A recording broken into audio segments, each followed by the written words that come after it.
Welcome Whoa, hello.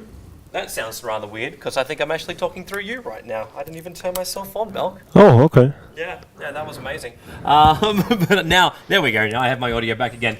Welcome everybody to our live stream coming to you from the Join Dota studios. I'm TobiWan. And I'm Maelk. And I can't believe I actually just said what I told you, what I said I would never actually say. Hi, I'm thrown off by this guy being next to me. We're doing the Dota 2 Championship League tonight. We are, indeed. And Alliance coming up against VirtusPro. This is a matchup that I have high expectations for because of VirtusPro being so... They have their very own distinct playstyle, and we have the new version, so it's going to be very interesting to follow, I think. Alliance obviously being the winners of pretty much everything but Star Ladder recently. So obviously the favorites, but I'm thinking VirtusPro can throw them off and do something great with this game. Mm-hmm. I'm just checking some things because for some reason I'm getting a huge ass echo coming through. I do not understand why. In fact, let me just turn this off and see if that is... Yeah. There's some interesting setting with your microphone that is picking up absolutely everything. Okay. It's just like me. I'm picking up everything too. And I don't understand why.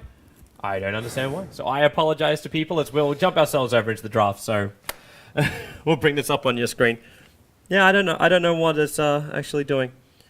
You know, we're going to do something which is absolutely crazy right now, but it's going to be awesome. Cool. You're changing mics.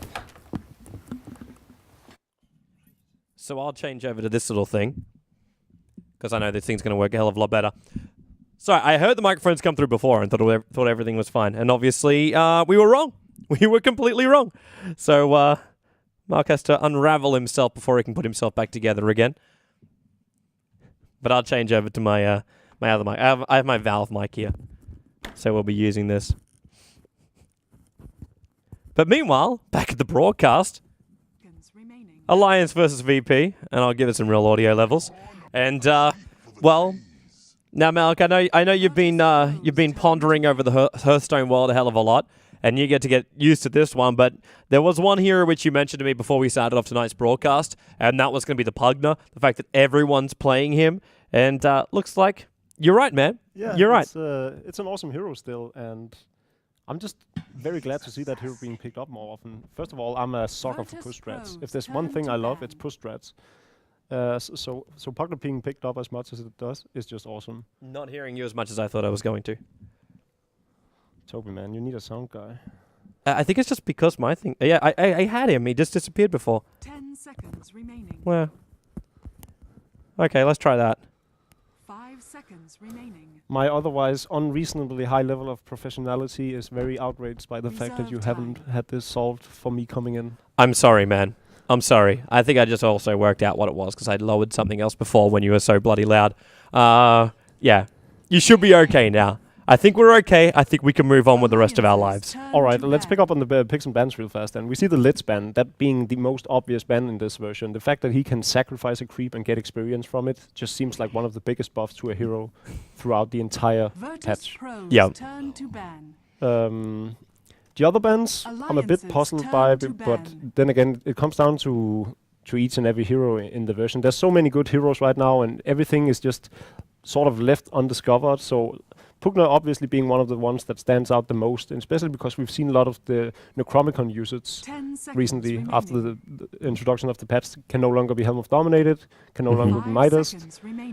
I am very unsure of whether or not they can actually be taken by Enchanters and Gen, but I'm assuming they can't if Helm of Dominated doesn't I haven't seen that happen yet so far. So, Necromicon obviously being an awesome item.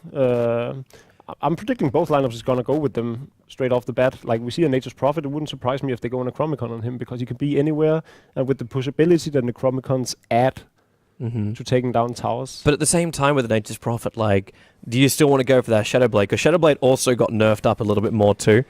Do you just go with your normal build? Like, we know Admiral Bulldog, he loves to split push. You know you can hold him off with that. Do you try and go down that lines? Because even I was actually casting next on Sponsorship League, and these guys decided to completely bypass the Shadowblade. Actually, it wasn't even that. No, it was the EMS. The EMS, and they completely bypassed the Shadowblade to go into its straight Scythe of Vice after having the mech as well. I think the days of Shadowblade Nature's Prophet might be over. It's like it still does what it it needs him to do. But I think there's better item choices now, especially with, like I was saying earlier, the buff to Necromicon and the fact that he can push so much better with the item.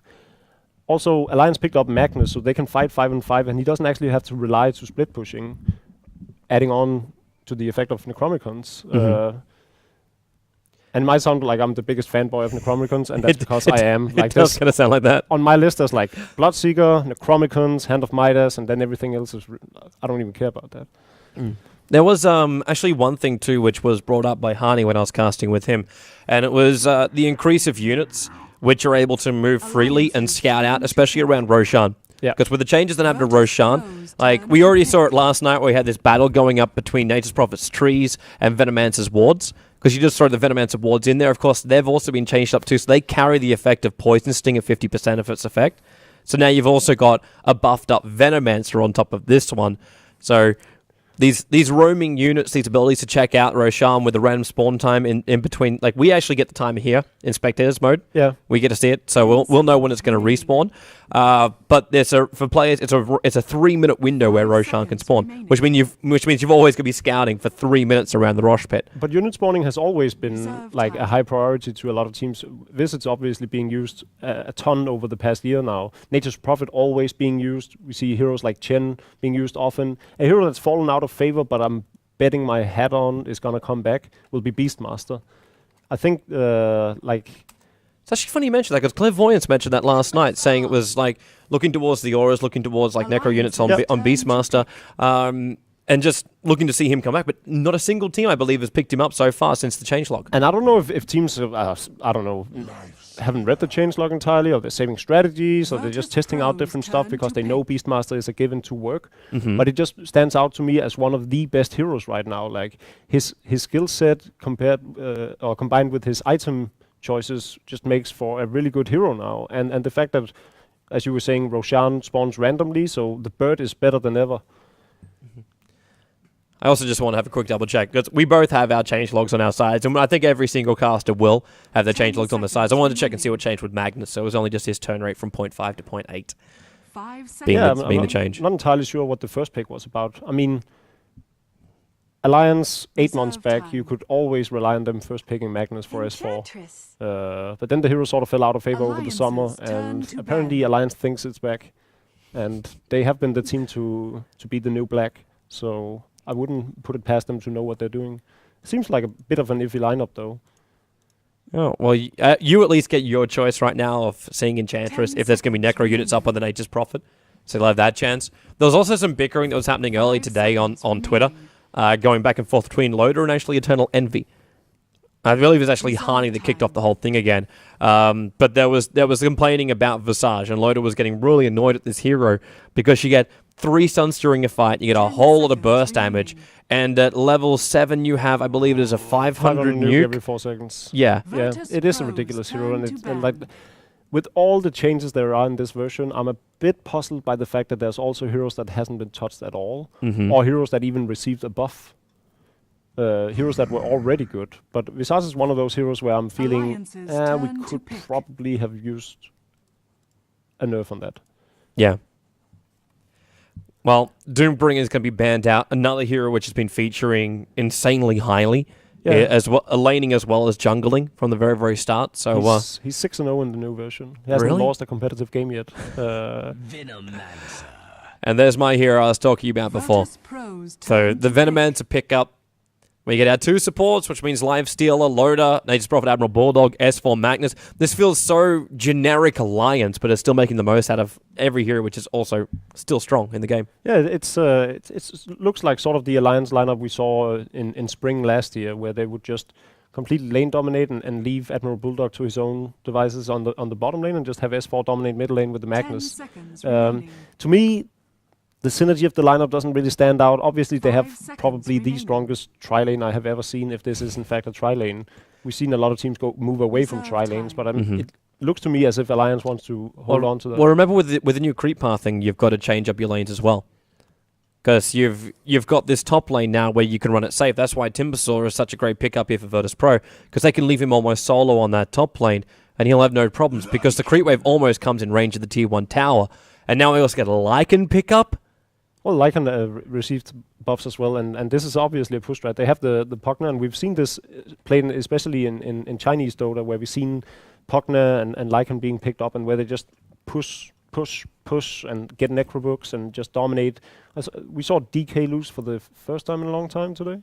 They lost actually 2 days or 3 days ago, I think. I was watching some of the matches from the D2L, and they lost in that one. So the new version is definitely taking its toll on some of the more stable teams, or some of the teams that have dominated up until the new version.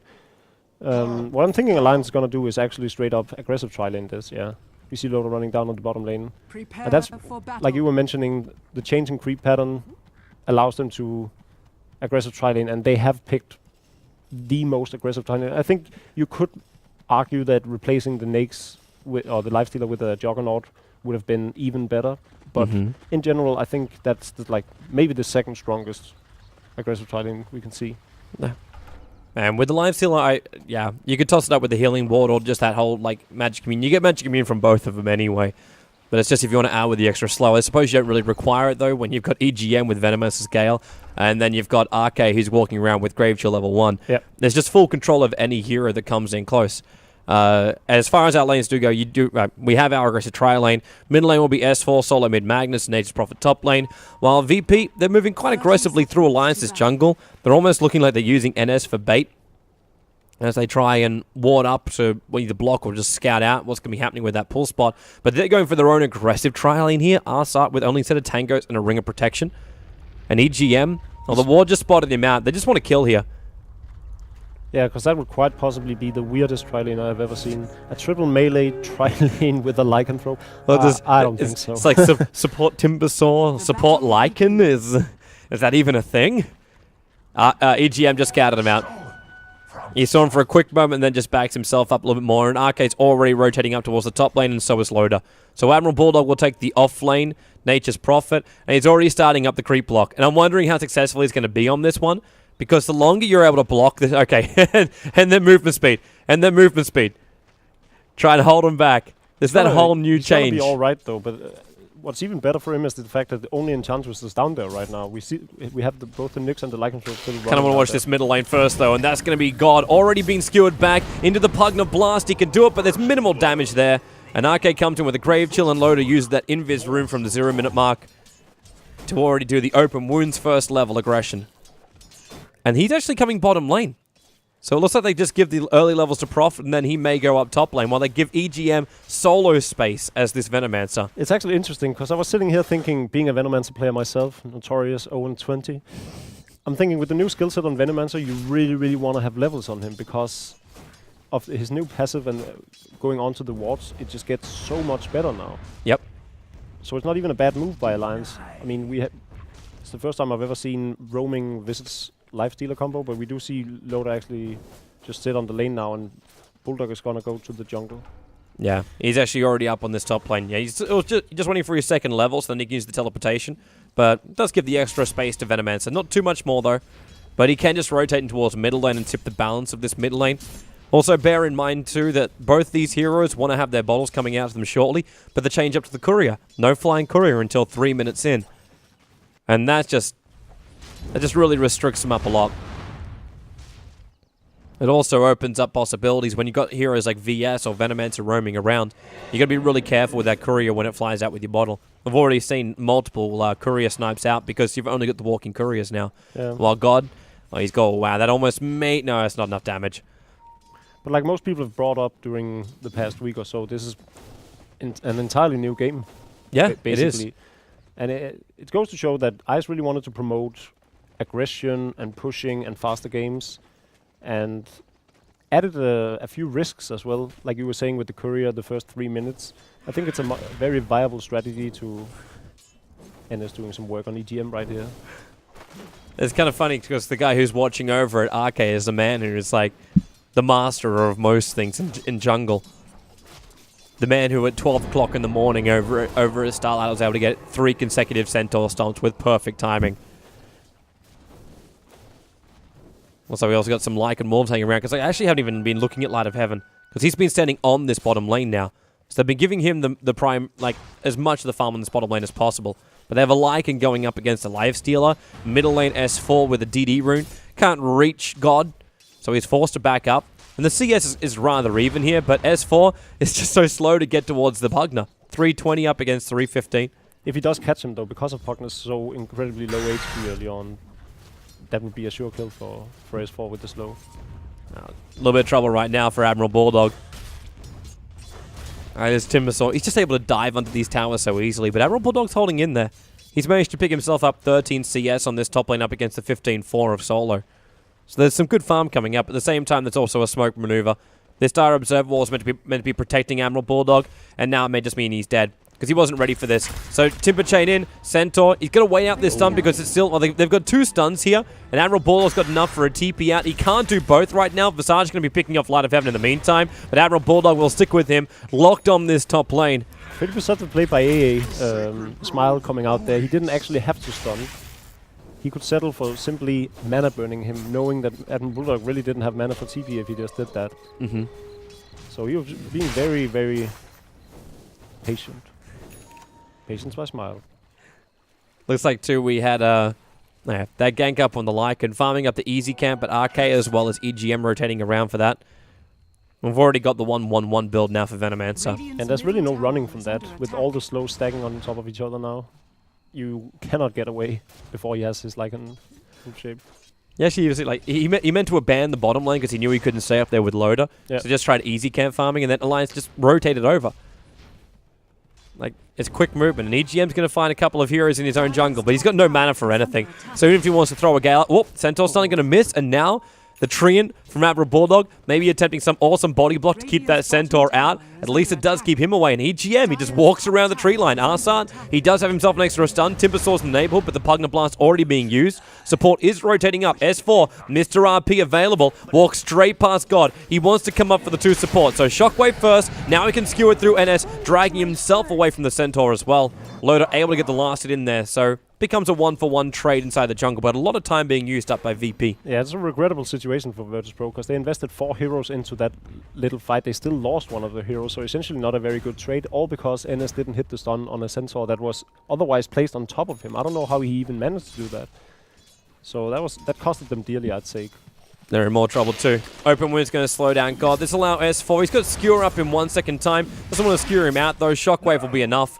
And Admiral Bulldog even TPing in just to say hello. Leeches a little bit more of that experience off him. And it's really not fun playing a Pugner on your own against a Nature's Prophet, because you're just gonna die constantly. Nature's Prophet wasn't even a factor in this gank, but because of your low HP and you have no escape abilities, you're just gonna die if you don't have team backup, really. But where's the backup meant to come from? Like NS right now, like we haven't even seen the normal Harpy you search for from him to tip the balance of that middle lane. Yeah, snipe out the regeneration rune of S4, who really wanted that one. He's only got 1 bottle charge up his sleeve. Was even left for him. Yeah, but the support's up on the top lane. Like Arsad, he's still trying to get himself up to level 6. God is going to move up looking for EGM, and that's going to have to force out this top tower. That's what it comes down to. They've gone 2 double Arcane boots on the VirtusPro lineup. Lycan's still not level 6. So there's double Arcane boots on the VirtusPro lineup, meaning they want to push down these tier 2 towers. Oh, they're going to spamming the mana from the Pugner and the Nexus. Yeah, try and defend the top. The Nether Ward does go down. Remember, it takes a little bit more attacks. It takes 3 from heroes and more from the units to actually get that kill, while Solo hunting EGM. God, now he's out of range of his own Nether Ward. Lets off the Pugner Blast, and then with the Life Drain as well, there's enough damage to ensure his death. Lifestealer will take it, and there's movement coming up. Solo, Skewer, going to try and drag him back up the hill. Has to RP him, though. Couldn't get the right line for the Skewer, and these creeps aren't making this too easy for him. Solo jumps high ground, and now he's got enough mana for a Skewer, but way too late. It wasn't going to stop him anyway. And then on bottom lane, TP out.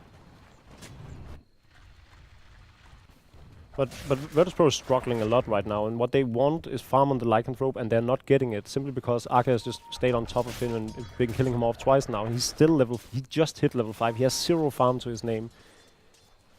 All they really have is the 2 Arcane Boots right now to help them push down towers, and the way Alliance is playing this, they're simply not allowing them to. And once S4 gets that Blink Dag up and running on the Magnus, I don't see them even being able to push down a tower. They desperately need the item advantage early on with the Pugner. Watching this middle lane. S4's waiting for a good skewer. He has to actually bail out this one. Prophet was also looking to bring in some help. Where'd they actually go? They went bottom lane instead. Loader infested into Admiral Bulldog and just looked for the opening. And this is going to be an extremely rough game for Light of Heaven. Still not level 6. He just turned level 5 and he died again. They might even kill him off once more before he hits 6, but I think it'd be wise to just farm up in the jungle and make sure that he can actually escape these visit ganks. But he tried that before and ended up getting ganked up anyway. But that was him being level 2. Now he's level 5 and it takes a bit more from them to actually kill him off that way. Plus NS should be able to support him in there. And they should have some ward control. They do have a ward on the bottom lane. It's kind of interesting to see though, like, you're talking about this VP lineup being able to push, but so far, there hasn't been anything about it. Like, you see COD, like, two blasts and he has that tower down to 857 life points. Like, it takes a long time. Decrepifies his own ward and blasts a lot of S4 as well as the creep wave. So the top tower now goes down, and finally, we see map control being gained by VP when they have Lycan, they have a Pugna, they have an Enchantress. You almost expect it's a little bit earlier than it really is. I think VirtusPro would be wise to actually defend the bottom tower. There's only 2 heroes down there, and if they TP'd the Timbersaw in first to take all of the attention, they could have easily defended that tower. Looks like they're going to try and defend middle. That's a big RP. That's, well, I say big RP. There's a big Pugna Blast that should get a lot of the life points away from the Magnus, and that tree almost managed to latch him up. That was unlucky. A little bit to the left, and he would have actually caught the tree. But RK will back up. You see how farmed RK actually is with all these kills they've taken on Light of Heaven on the Lycanthrope. He actually has his Arcane Boots and a Nethrosine Buckler if he wants one. Which is more than God can say being on the Pugna on the middle lane, because he's died, what, 3-4 times now? 4 times. Well, S4 comes back to the middle lane, but they're still here waiting for him. They want to force down this mid tower, VirtusPro. Familiar birds are going to make this a little bit more difficult for them. So not to mention these Plague Wards. What level? That's level 3 Plague Wards they're fighting through. So this first pick Magnus is actually paying off big time for Alliance right now, because his Shockwave alone can fend off the tower because of the short cooldown on it. He can just keep spamming the wave down. You can see the tower only just now is low. We're 10 minutes into the game against an Arcane Boot Pugna. That tower should have been dead already. And S4 has just been doing a tremendously good job at just keeping the wave at bay. And in the meantime, Loader keeps farming up on the bottom lane. He's got an armlet now. Full flowing out. Even Enchantress picking up treads now for NS. But he's not level 6 yet. They don't even pet us, but they will find Loader. And Loader, well, he's going to rage up and just fight this one up, because he's got infest damage with the Centaur. You see the Centaur being taken away by NS, and now he brings it back in again. He wants this stomp, but Loader just knew what he could do with that. Jumps in, jumps out. There's Prophet Almond's bouncing around. Looks like Solo being Soul Assumption down. EGM going to hit that Gale as well. Familiar's got one drop. Nice Timber Chain away, and this will buy in the space to get away. At the same time, Loader is able to pick up another kill. This one on the Pugna in the middle lane. And Alliance go 10-3 and force in the mid-tier 1 tower. And this game is completely out of control right now. VP, I don't see them even coming back in this game. I don't want to be like... Why you be so negative, Yeah, I'm gonna speak ill of the dead and say this is over, because Loader has his armlet, and that's really all he needs against this VP lineup, because they have 0 items. They have no way of actually surviving through the damage that he puts out. 1 RP, even just landing on 2 people, is gonna completely wipe the rest of VirtusPro, because they have nothing to actually back it up with. They could potentially have Solo set up an amazing team fight for them, with the Pugna Nether Ward being down and everything, but that would be a dream scenario, and even then Loader would survive through it. And like what do you even like look to? There's some Vladimir's offering up on Lycanthrope now, but they need to push. But I think like what they needed to have happen was getting an early game advantage, especially when you commit a pick to an Enchantress against the lineup that Alliance has, and then push down the towers and gain golden item advantage through that. They needed the Necromicons, mechanisms, and level on Lycanthrope. Right now they have a hero that provides nothing for them. Yeah, they're basically playing 4 versus 5. And while Pugna is pretty good at that with levels because of the Nether Ward and keeping the enemy at bay from casting spells, it's just not good enough. Especially not with Enchantress being the other hero in the fight, because he doesn't really offer much in a straight up fight. Yeah, you look for the DPS, but you're kind of fine for the Alliance lineup. They got enough life points to survive. You're all good. Arsan also, I don't know if you have been watching also the banter going back and forth about the next assassin, but basically being labeled up as one of the hardest stuns now to land inside the game, because now no longer able to be targeted towards heroes. So because of this, and the animation, the region for it, like the range is a little bit longer than where you can actually cast it. S4 skewers in RP. 3 to catch out. Familiar. There's no drop slip, but they don't really need it. The stun goes on loaded, but he's already raged up, so completely taking it out. Admiral Bulldog sees Solo. I don't think they have enough damage, then they don't. They don't have enough damage to pick him up, but they will find NS walking down, back into the river, back into the jungle. Soul Assumption damage, and 1 attack from S4 will finish the job. A beautifully played reverse polarity coming out from S4 then. You could just see Loda go to town on them and taking away rest of their HP alongside the nukes from Visits coming in. It's just beautifully executed on the back of S4's performance. And there's your medallion you were talking about before for Arke, and still with 400 gold up his sleeve. Actually, I was thinking he would go for the mechanism to negate the AoE output from Timbersaw and Pugner. I thought he would go for the buckler when he sat on 800 gold, but personally, I'm a fan of mechanism. A lot of people choose to go with the medallion because it's super good on visits and allows you to take down rows fast. Yeah, probably the better item choice. Probably thinking with the early earn up as well on Venoman, so you have enough life points to just keep pushing anywhere without having to have the burst mech. Because Prophet's not doing that too. The return of the Shadow Blade being brought back by Admiral Bulldog, so he's still going to go with the Shadow Amulet and go into a Shadow Blade. Arke was winning $1.4 million while I was sitting clowning around at a desk, so I'm just gonna trust that his item selection is better than... That's a horrible way to talk down yourself, man. It's alright, Arke is the best support there is. Well, right now Roshan's being brought down too. They're using Trees, Familiars and Plague Wars to tank up Roshan. Not a single point of DPS is being done directly towards any of these heroes. While S4 can buff them all up at the same time. Because he got these really, really early levels. You've already got that point up in the Empower. We saw that being used on the Live Stealer before when it's just pushing out the bottom lane and farming up. But you're taking Roshan 14, almost 15 minutes into this game, and your Live Stealer's not even there. And you're still not even phased by it. And now this Live Stealer has a Basher, and we're going to go for ganking. You see, Bulldog is sticking to his old guns and going with the Shadow Blade. The Shadow Blade. Not poorly farmed, but not too fast either. Considering the advantage, I actually assumed... Oh, he does have it now. So 15 minutes in, yeah, that's fine. And we're going to gank up bottom lane. They know NS is in here. EGM scouts them off, and now with the TP out, they're not going to get there in time. The attack will come out from Admiral Bulldog, so they'll at least be able to claim the Centaur in the corner. Unless Stomp and he just times himself out. No, Venomancer Wall is too strong. I wouldn't even have been the least bit surprised if Loda actually popped out just to get the gold from the Centaur. S4's asking for a gank up on top. EGM will come in, then realizes there is a Plague, a Nether Ward over on the side. In fact, there's your TP in. Oh, that's the bash. He actually got the bash out in solo. The other TP got back to base safely. God's down here, and you are right about one thing. This being a best of 3, this is where you gotta ask yourself, is it better for them to just call quits, save face, and not get further frustrated from losing and actually go into game 2? Well, the other side of it is you're getting practice up against Alliance. So just try and work out the small little things in your team, and like VP is still trying to get this roster to work.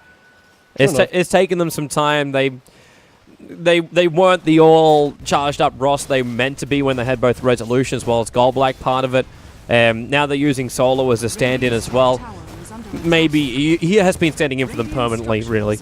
He's just not officially part of VP. What is the verdict on Solo anyways? Is he allowed to play in any tournaments? He can play in all tournaments again. Oh, okay. The ban was lifted. The ban was lifted.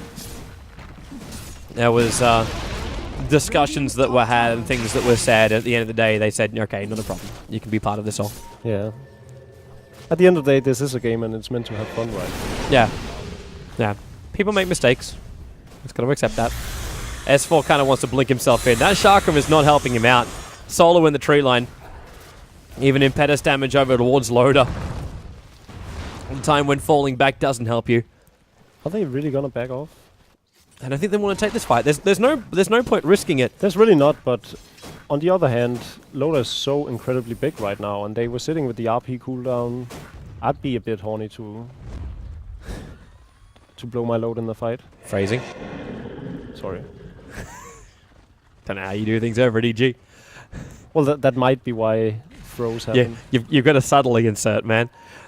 S4 If they could only see him right now, you could have a 5-man. In fact, now, well, Skewer, RP, and it catches 4 of them. Shockwave, Venomance, Ultimate, and the Gale. Prophet Ultimate to boot as well. The Solar Sunction damage is going to ensure the kill on Line of Heaven. The Aegis will trigger from Alliance, but it's the only thing they'll lose. And now catch up to NS and do a complete team wipe.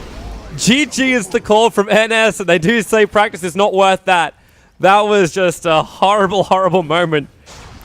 That's the danger of going uphill. What was really funny was Alliance was gathering up to smoke out as 5, and an oncoming smoke canceled their smoke, or rather the Vendetta from the Nyx Assassin, so they instantly knew that VirtusPro was luring.